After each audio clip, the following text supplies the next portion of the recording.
Hello दोस्तों, स्वागत है आप सभी का हमारे चैनल पर। आप देख रहे हैं study with interest and love. घटना चक्र का ये सीरीज चल रहा है जो कि इसमें इकोनॉमिक है और ये है नेशनल इनकम पार्ट 2, जो कि पिछले वीडियो में हम लोगों ने पार्ट 1 पढ़ा है और इसमें लगभग 30 क्वेश्चन कराया गया है। तो आज उसके बाद है लगभग ये 100 क्वेश्चन आज है। तो चलिए वीडियो में बने रहिए और देखिए आगे कौन सा क्वेश्चन है। तो चलिए शुरू करते हैं। तो ये चैप्टर है राष्ट्रीय आय। पिछले वीडियो में हम लोग लगभग 30 क्वेश्चन कर चुके हैं और इसके नोट्स भी पढ़ चुके हैं। तो चलिए हम लोग डायरेक्ट देखते हैं 30 नंबर क्वेश्चन। हाँ, तो यहाँ शुरू करते हैं। किसी देश में जीवन स्तर प्रतिबिंबित होता है, तो ये होता है प्रति व्यक्ति आय से। क्वेश्चन नंबर 30 है, वर्तमान मूल्यों करेंट प्राइस पर प्रति व्यक्ति आय कैपिटल इनकम की वृद्धि दर ग्रोथ रेट स्थिर मूल्यों यानी कंस्टेंट प्राइस पर प्रति व्यक्ति आय की वृद्धि दर से अपेक्षाकृत अधिक है, क्योंकि स्थिर मूल्यों पर प्रति व्यक्ति आय की वृद्धि दर में ध्यान रखा जाता है। तो इसका होता है मूल्य स्तर की वृद्धि दर का। तो इसका ये है एक्सप्लेनेशन।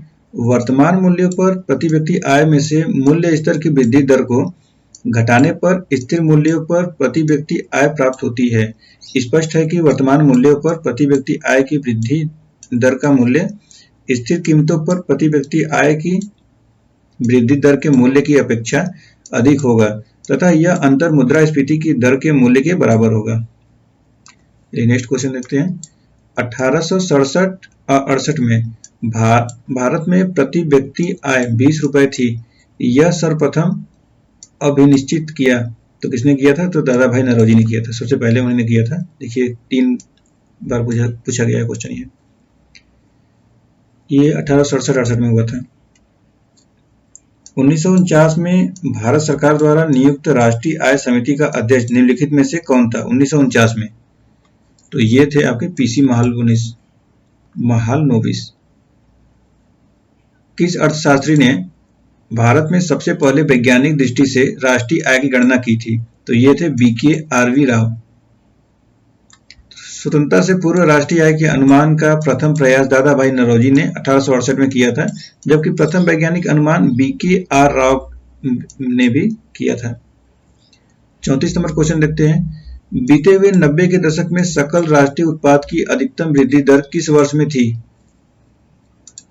तो देखिए ये पहले क्वेश्चन पूछा गया 2002-2003 में। तो इस समय देखिए अब ये क्वेश्चन 90 के दशक में पूछ रहा है। तो 8.8 थी और फिर 8.0 आया, फिर 8.0 आया 2000 से 2010 के बीच में, फिर 2010 से 2020 के बीच में 2016-17 का 8.3 आया था। तो इसमें इसीलिए इसका 1999 से ये ऑप्शन डी हो सकता है। 35 नंबर क्वेश्चन है, भारतीय अर्थव्यवस्था ने किस वर्ष में सर्वाधिक समृद्धि दर प्राप्त की है? तो ये है 2005-06 का। नेक्स्ट क्वेश्चन है, भारत में राष्ट्रीय आय समंकों का आकलन किया जाता है। तो ये किया जाता है केंद्रीय सांख्यिकी संगठन सीएसओ द्वारा, जो कि इसका अब नाम ही चेंज कर दिया गया है। देखिए यहाँ पे सीएसओ तथा एनएसओ को मिलाकर राष्ट्रीय आय एनएसओ बनाया गया है। एनएसएसओ था तो अब एनएसओ बना दिया गया है। तो अब यहाँ सीएसओ जगह एनएसओ होता है। भारत में राष्ट्रीय आय का आंकड़ा यानी डेटा निम्नलिखित में से कौन सा कार्यालय या संस्थान जारी करता है? तो ये होता है, तो अब इसमें से ये करता है नीति आयोग। भारत राष्ट्रीय आय का आंकड़ा नीति आयोग द्वारा किया जाता है। ये तो फाइनेंस, इसमें से प्रधानमंत्री का कार्यालय भी, यानी ये यहाँ पे है एनएसओ है ना, नीति आयोग नहीं, सॉरी नीति आयोग नहीं, एनएसओ जो यहाँ पे लिखा है अब यहाँ पे एनएसओ हो जाता है, यहाँ पे एस है तो एनएसओ करता है। चलिए नेक्स्ट है, भारत में राष्ट्रीय आय का प्राकलन किया जाता है। तो ये है यहाँ पर भी योजना, वहाँ गया एनएसओ आएगा, सांख्यिकी संस्थान है ना, तो यहाँ पे एनएसओ आएगा। भारतीय राष्ट्रीय आय का आय कौन अनुमानित करता है?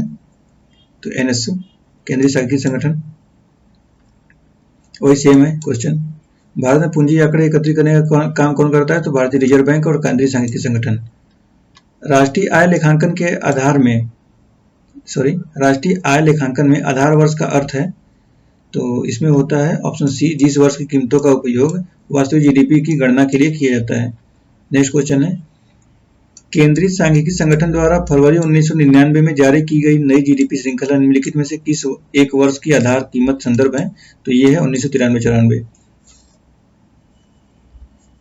भारत में हाल ही में राष्ट्रीय आय के माप में क्या बड़ा परिवर्तन किया गया है? तो यह आधार वर्ष व गणना विधि दोनों में बदलाव किया गया है।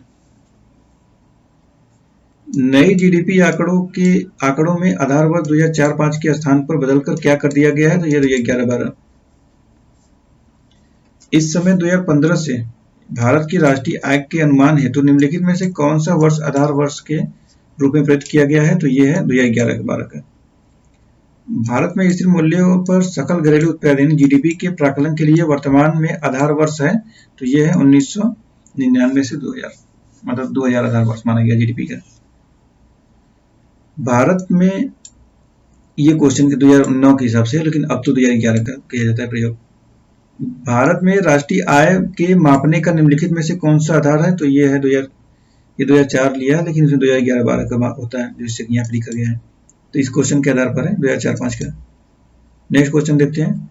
भारत का आर्थिक सर्वेक्षण प्रत्येक वर्ष सरकारी तौर पर प्रकाशित किया जाता है, तो ये होता है भारत सरकार के वित्त मंत्रालय द्वारा। निम्न में से कौन सा एक आर्थिक वृद्धि का परिचायक है? तो यह है वास्तविक प्रति व्यक्ति आय में सुस्थिर वृद्धि। आर्थिक समृद्धि से अभिप्राय किसी समय अवधि में किसी अर्थव्यवस्था में होने वाली वास्तविक आय की वृद्धि से है। सामान्यतः यदि सकल राष्ट्रीय उत्पाद, सकल घरेलू उत्पाद तथा प्रति व्यक्ति आय में वृद्धि हो रही हो तो हम कहते हैं कि आर्थिक समृद्धि हो रही है, परंतु आर्थिक समृद्धि की माप के लिए प्रति व्यक्ति आय को ही सबसे उपयुक्त माना जाता है। 51 नंबर क्वेश्चन है, कथन और कारण है। आर्थिक विकास के लिए एक बहुआयामी उपागम की आवश्यकता होती है। कारण, क्योंकि वर्तमान भारत सरकार मुख्यतः सूक्ष्म आर्थिक विषयों पर ध्यान केंद्रित कर रही है। तो इसमें है, तो ये ए सही है, लेकिन आर गलत है। किसी भी देश की आर्थिक विकास हेतु एक बहुआयामी उपागम की आवश्यकता होती है, जिससे कि समावेशी विकास के लक्ष्य को प्राप्त किया जा सके। अतः कथन ये सत्य है। वर्तमान भारत सरकार सूक्ष्म यानी माइक्रो आर्थिक विषयों के साथ साथ बृहद माक्रो आर्थिक विषयों पर भी अपना ध्यान केंद्रित कर रही है। बृहद आर्थिक विषयों में चालू खाते का घाटा, राजकोषीय घाटा, मुद्रास्फीति, राष्ट्रीय आय, बेरोजगारी दर, भुगतान संतुलन, निवेश में वृद्धि आदि आते हैं। सूक्ष्म आर्थिक विषयों के अंतर्गत फर्म, उद्योग, व्यक्ति आदि के उत्पादन, उपभोग, वितरण, मूल्य निर्धारण आदि का अध्ययन किया जाता है। तो इस प्रकार आर गलत है। अब यहाँ पे क्वेश्चन है 52 नंबर। निरपेक्ष तथा प्रति व्यक्ति वास्तविक जीएनपी की वृद्धि आर्थिक विकास की ऊंची दर का संकेत नहीं करती, क्यों? तो यहाँ पर कारण निर्धनता और बेरोजगारी में वृद्धि होती है। आईएएस 2018 क्वेश्चन है। नेक्स्ट क्वेश्चन है, भारत सरकार द्वारा मार्च 2011 में प्रसारित आंकड़ों के अनुसार भारतीयों की प्रति व्यक्ति आय में वर्ष 2009-10 में 14.5% की वृद्धि हुई। प्रति व्यक्ति आय क्या है निकटतम सैकड़ों में? तो देखिए, ऐसे आंकड़े हमेशा चेंज होते रहते हैं, तो इसके हम लोग पढ़ते हैं एक्सट्रलेशन। आर्थिक समीक्षा 2012-13 के अनुसार वर्ष 2009-10 यानी थर्ड आरई में चालू मूल्यों पर प्रति व्यक्ति आय 46,249 रुपए थी, जो आर्थिक समीक्षा 2020-21 में बदलकर वर्ष 2009-10 के हेतु 49,402 रुपए हो गया है। अतः विकल्प में दिए गए आंकड़े प्रश्नकाल तथा वर्तमान के आंकड़ों से सुमेलित नहीं है। आर्थिक समीक्षा 2021-22 के अनुसार वर्ष 2021-22 में फर्स्ट एई में स्थिर चालू कीमतों पर प्रति व्यक्ति आय क्रमशः 93,973 रुपए तथा 1,50,326 रुपए है, जबकि 2020-21 में स्थिर चालू कीमतों पर 86,659 रुपए एवं 1,28,829 रुपए थी, जो कि 1,28,000 से अब बढ़कर इसमें 2022-23 का हो गया है 1,97,000। नेक्स्ट क्वेश्चन है 54 नंबर। 2013-14 में भारत में प्रचलित कीमतों पर साधन लागत पर प्रति व्यक्ति विशुद्ध राष्ट्रीय आय थी, तो यह इसमें से कोई नहीं है, क्योंकि देखिए डाटा हमेशा बदलता रहता है। नेक्स्ट क्वेश्चन, तो यहाँ पे जो है ना 1,28,829, तो इस समय प्रेजेंट में है, आप लोग देखिएगा 1,97,000 रुपए है प्रति व्यक्ति। वर्ष 2010-11 में 2005-4-5 की कीमतों पर निम्न में से कौन भारतीय प्रति व्यक्ति आय है भारत में? तो ये है 35,993 का। वर्ष 1991-92 में भारत प्रति व्यक्ति आय लगभग कितनी थी? तो ये था 7500। 1991-52 से 2015-16 की अवधि के किस वर्ष में स्थिर कीमतों पर भारत की प्रति व्यक्ति आय की वृद्धि दर सर्वाधिक रही है? तो ये 2007-8 का था, लेकिन इस समय ज़्यादा है। भारतीय अर्थव्यवस्था के संदर्भ में निम्नलिखित कथनों पर विचार कीजिए। विगत 5 वर्षों में सकल घरेलू उत्पाद की वृद्धि दर सतत रूप से बढ़ रही है। विगत 5 वर्षों में प्रति व्यक्ति आय की वृद्धि दर सतत रूप से बढ़ रही है। तो इसमें से कौन सा कथन सही है? तो देखिए, अगर ऐसे कहता है कि विगत रूप से बढ़ रही है, सतत रूप से बढ़ रही है, तो क्वेश्चन हमेशा गलत ही हो सकते हैं। तो ये इसमें से कोई नहीं है। इसको डाटा है, ये पढ़िएगा, पुराना डाटा है। इस समय से वैसे 2021-22 का है, लेकिन अब तो 2022-23 का आएगा। चलिए, नेक्स्ट क्वेश्चन है। भारतीय अर्थव्यवस्था के संदर्भ में निम्नलिखित कथनों पर विचार कीजिए। पिछले दशक के वास्तविक सकल घरेलू उत्पाद लगातार बढ़ती रही है। देखिए, लगातार बढ़ती रही है, मतलब ये गलत हो जाएगा। पिछले दशक के बाजार कीमतों पर रुपये सकल घरेलू उत्पाद में लगातार बढ़ता रहा है। देखिए, कुछ तो कुछ सही हो जाता है, तो ये सही है। तो आप ये क्वेश्चन ये 2015 का है। चलिए, नेक्स्ट देखते हैं। वित्तीय वर्ष 2013-14 में ये देखिए, ये भी काम का नहीं है। इसका क्वेश्चन आंसर 5 है। इसमें प्रेजेंट का डाटा याद रखना है। इसमें भी वही हाल है। 1998-99 का वृद्धि दर कितना था? तो 6.5 है। इस समय जैसे यहाँ पे जीबीए लिखा रहा है 2021-22 का 9.2 है, 8.6% अनुमानित है। भारत में सकल घरेलू उत्पाद वर्ष 2012-13 में के 4.5% की तुलना में वर्ष 2013-14 में 4.7% बढ़ी है। जैसे आप लोग सिर्फ क्वेश्चन को इसको देखिए और पैटर्न समझिए कि किस तरह से क्वेश्चन पूछ रहा है। तो 2022-23 में भी ऐसे क्वेश्चन पूछ सकते हैं। तो कृषि एवं संबंधित क्षेत्र के उच्च वृद्धि दर पे है। 2014 में ऐसे क्वेश्चन पूछा कि 2012-13 का 2013-14 का प्रतिशत मिलाकर पूछा था, तो किसमें ज्यादा था, तो वह पूछ रहा था। देखिए, यहाँ पे 2021-22 का दिया भी गया है डाटा कुछ। 2021-22 के अनुसार कृषि एवं संबंध क्षेत्र के वृद्धि दर 2021-22 के फर्स्ट एई में 3.9% अनुमानित है, जबकि 2020-21 में 3.6 था। फिर यहाँ पर निम्नलिखित में से किस उपक्षेत्र की वर्ष 2008-9 की तुलना में वर्ष 2009-10 में ऋणात्मक समृद्धि दर है? तो देखिए, अब इसमें भी ये देखिए पुराना डाटा है। 2021 में के अनुसार देखिए, अब देख लीजिए के अनुसार में ये है। जैसे कि कृषि वानिकी मूल्यांकन 3.9 है और ये 3.6 है। निर्माण 10.7 है, -8.6 है। खनन उत्खनन है 14.3 और -8.5। विद्युत जल गैस जल आपूर्ति है 8.5, 1.9। आरबीआई के हाल के आंकड़ों के अनुसार 2002-2003, देखिए उस समय क्वेश्चन है 2002 के, तो उस समय था ये 5.5 से 5.5 तक है, जो कि 2021-22 का ये अब अनुमानित है 9.2% है। ये भी पुराना क्वेश्चन है 2014। ऐसे क्वेश्चन को तो छोड़ देना ही ठीक है। एक्सप्लेनेशन इसका देखते हैं हम लोग। कह रहा है कि एशियाई विकास रिपोर्ट 2004 के अनुसार 2005 में भारत की समृद्धि दर क्या होगी? इस समय 6.9 थी। देखिए, अब यहाँ पर विकल्प दिसंबर 2021 में जारी एशियन डेवलपमेंट आउटलुक अप्रैल 2022 के अनुसार भारत की जीडीपी वृद्धि दर वर्ष 2022 एवं 2023 के लिए 7.5 एवं 8%, वर्ष 2021 के लिए 8.9% तथा 2020 के लिए -6.6% आकलित की गई थी। भारतीय अर्थव्यवस्था में 1997 से 78 वित्तीय वर्ष 78 नहीं 98, गलती हो गया, 1997 से 98 वित्तीय वर्ष में अवसाद की स्थिति है। कारण क्या है? निकट भूतकाल में सार्वजनिक निवेश में कमी आई है। तो ये है, सही व्याख्या नहीं करता है, दोनों सही है।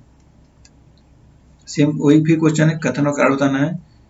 तो पिछले 15 वर्षों में भारतीय अर्थव्यवस्था ऊंची औसत सकल राष्ट्रीय उत्पाद वृद्धि दर पहुंच गई है, क्योंकि इस अवधि में बचत अनुपात में निरंतर वृद्धि हुई है। तो दोनों सही व्याख्या कर रहे हैं। नेक्स्ट क्वेश्चन है, निम्नलिखित राज्यों को वर्ष 1918, देखिए पुराना क्वेश्चन है, तो ये इसमें आंकड़े चेंज हो सकते हैं, तो इसको पढ़ने का कोई मतलब नहीं है। नेक्स्ट क्वेश्चन है, 2017-18 के अनुसार बिहार के तृतीय क्षेत्र की विकास दर क्या थी? तो देखिए, इसका है 14.6%। वर्ष 2017-18 में मौजूदा कीमतों पर बिहार राज्य का सकल राज्य, देखिए बिहार का क्वेश्चन पूछा, बीपीएससी का है ये क्वेश्चन है, तो 4,87,628। तो आप लोग अगर बिहार का कुछ तैयारी कर रहे हैं तो ये देखिए 2017 का कीमतों पर बिहार राज्य का सकल मतलब जीडीपी पूछ रहा है, जीएसडीपी। तो इस समय 2023-24 का है, तो 2023-24 का याद रखिए। यूपीएससी का है, यूपीपीसीएस का है, तो पीसीएस का याद रखिए, ये उत्तर प्रदेश का। नेक्स्ट क्वेश्चन है, देखिए जैसे कि यहाँ पे दिया भी गया है, जीडीएसपी 6,18,628 का है। निम्नलिखित राज्यों पर विचार कीजिए देखिए ये क्वेश्चन है 2001 का है, इस हिसाब से इसका 3-1-4-2 हो जाएगा। 3-1-4-2 यानी महाराष्ट्र, गुजरात, तमिलनाडु, कर्नाटक राज्यों का प्रति व्यक्ति निवल राज्य के घरेलू उत्पाद में संदर्भ में और वही क्रम में था। तो ये 2021 का यहाँ दिया होगा, 2018-19 का, 2019-20 का है। तो महाराष्ट्र है, गुजरात है, तमिलनाडु, कर्नाटक है। महाराष्ट्र, गुजरात, तमिलनाडु, कर्नाटक। किस राज्य की प्रति व्यक्ति वार्षिक आय न्यूनतम आंकी गई है? तो ये है उड़ीसा की है। मार्च 2011 में भारत सरकार द्वारा प्रसारित आंकड़ों के अनुसार किस राज्य में संघीय प्रति व्यक्ति आय 2009-10 के दौरान अधिकतम थी? तो ये थी गोवा में। निम्न में से किस राज्य में औसत प्रति व्यक्ति आय सर्वाधिक है? तो ये है पंजाब में। निम्नलिखित में से किस राज्य में औसत प्रति व्यक्ति आय सर्वाधिक है? तो ये है हरियाणा में है। निम्नलिखित राज्यों में से किसकी 2010-11 में सकल राष्ट्रीय राज्य घरेलू उत्पाद में वृद्धि सर्वाधिक रही है? तो ये है बिहार में।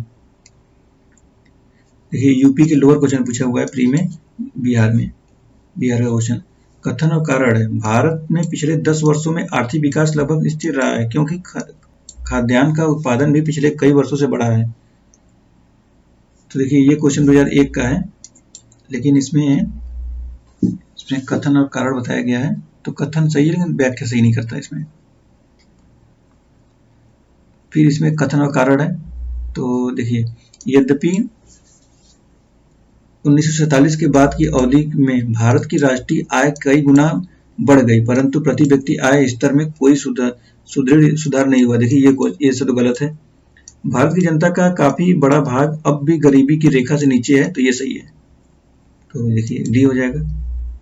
भारत में ग्रामीण आय प्रायः नगरीय आय से कम है, इसके लिए निम्नलिखित में से कौन से कारक जिम्मेदार है? तो किसान बहुत ही बड़ी संख्या में निरक्षर है और वैज्ञानिक कृषि के बारे में उनका ज्ञान नगण्य है। विनिर्मित उत्पादों की तुलना में प्राथमिक उत्पादों का मूल्य कम होता है। तीसरा है उद्योगों में निवेश की तुलना में कृषि में निवेश कम हुआ है। नीचे दिए गए कुट का चयन करना है, तो ये तीनों सही है। 1996 क्वेश्चन है। फिर 2021 का क्वेश्चन है पीसीएस का। पूंजी निर्माण के संदर्भ में कौन सा कथन सही है? तो पूंजी निर्माण की प्रक्रिया बजटों और वित्तीय संस्थाओं की प्रभाविता पर निर्भर करती है। निवेश पूंजी निर्माण के लिए एक अनिवार्य कारक है, तो ये दोनों सही है। 1995 क्वेश्चन आईएएस का है। भारत में बचत और पूंजी निर्माण की ऊंची दर होते हुए भी समृद्धि दर कम होने का कारण है, तो ये है ऊंचा पूंजी उत्पाद अनुपात। 22वां क्वेश्चन है उच्च बचत वाली अर्थव्यवस्था होते हुए भी किस कारण पूंजी निर्माण महत्वपूर्ण उत्पादन वृद्धि में परिमाणित नहीं होता है? तो ये होता है उच्च पूंजी उत्पाद अनुपात। 2018 क्वेश्चन है। देखिए यहाँ पर पूंजी उत्पाद अनुपात कैपिटल आउटपुट रेशियो किसी अर्थव्यवस्था में एक इकाई उत्पादन हेतु आवश्यक पूंजी की मात्रा को दर्शाता है। जब किसी अर्थव्यवस्था का पूंजी उत्पाद अनुपात अधिक होता है तो इसका अर्थ यह होता है कि उत्पादन प्रक्रिया कम दक्ष, अर्थात एक इकाई के उत्पादन हेतु अधिक पूंजी का उपयोग होता है। इसके विपरीत निम्न पूंजी उत्पाद अनुपात उत्पादन प्रक्रिया की दक्षता को दर्शाता है, क्योंकि अब कम पूंजी के प्रयोग द्वारा ही एक इकाई उत्पादित की जा सकती है। यदि अर्थव्यवस्था में उच्च पूंजी उत्पाद अनुपात है तो उस अर्थव्यवस्था में अधिक बचत तथा अधिक निवेश से भी अत्यधिक उत्पादन प्राप्त नहीं हो पाता है, क्योंकि प्रत्येक इकाई के उत्पादन में अधिक पूंजी निश्चित करना होता है। 83 है निम्नलिखित में से कौन से प्रमुख कारणों से भारत में प्रति व्यक्ति आय में वृद्धि की दर धीमी है? तो देखिए ये है उच्च पूंजी उत्पाद अनुपात है। जनसंख्या वृद्धि दर की ऊंची दर है। पूंजी निर्माण की ऊंची दर ये गलत है। वित्तीय घाटे का ऊंचा दर स्थिर ये गलत है। तो ये ऑप्शन हो जाएगा डी, यानी 1 और 2। उत्तर प्रदेश में प्रति व्यक्ति आय की निम्नता के कारणों के बारे में बताना है। तो इसमें से तेजी से बढ़ती जनसंख्या है, साहसीपन का अभाव, अपर्याप्त अधोसंरचनात्मक सुविधाएं, कृषि का आधुनिकीकरण है। तो यह ऑप्शन बी है 1, 2, 3। ये कृषि का आधुनिकीकरण गलत है। एक्स देश में आर्थिक समृद्धि अनिवार्य रूप से होगी यदि, तो ये होता है एक्स में पूंजी निर्माण होता है। देखिए ये क्वेश्चन 2023 में भी पूछा गया है, पीसीएस में है या आईएएस में है, आप लोग चेक करिएगा। देखिए 2013 क्वेश्चन है, रिपीट हुआ है। भारत में निकट भविष्य में 8% या अधिक आर्थिक वृद्धि दर प्राप्त करने में सर्वाधिक सहयोग किस तत्व का कारक मिल सकता है? तो इसका देखते हैं ये, तो इसका आंसर हो जाता है वस्तु एवं सेवा कर को बिना विलंब के 1 अप्रैल 2016 से लागू किया जाए। 87 क्वेश्चन है, निम्नलिखित में से कौन सा लक्षण भारतीय अर्थव्यवस्था का नहीं है? तो ये है प्राकृतिक संसाधनों की कमी। बाकी श्रम का न्यून कार्य क्षमता है, प्रति व्यक्ति कम आय है, पूंजी निर्माण की न्यून दर है, ये सब सही है। बाकी ये वाला प्राकृतिक संसाधनों की कमी है, यही गलत है। निम्न कारणों में से कौन कारण जो भारत के प्रति व्यक्ति वास्तविक आय में धीमी बढ़त के लिए मुख्य रूप से उत्तरदायी है? तो ये है मतलब उपयोग सभी है, जनसंख्या में तेज बढ़त, मूल्यों में भारी बढ़त, कृषि तथा औद्योगिक क्षेत्रों के विकास में धीमी गति, विदेशी विनिमय की अनुपलब्धता है। दशक 2001-2010 में भारत के सकल घरेलू बचत की उच्चतम दर क्या थी? यह 7-8 में थी।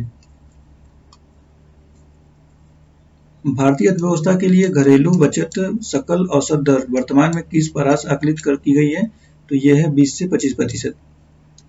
वर्ष 2012-13 में भारत की सकल घरेलू बचत दर थी, तो यह है 30.1% घरेलू उत्पाद।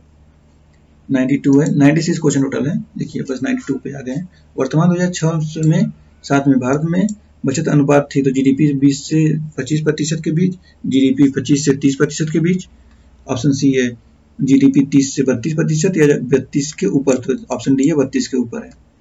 93 है, भारत में निम्नलिखित क्षेत्रों में से कौन एक क्षेत्र बचत में सर्वाधिक योगदान करता है? तो ये है घरेलू क्षेत्र।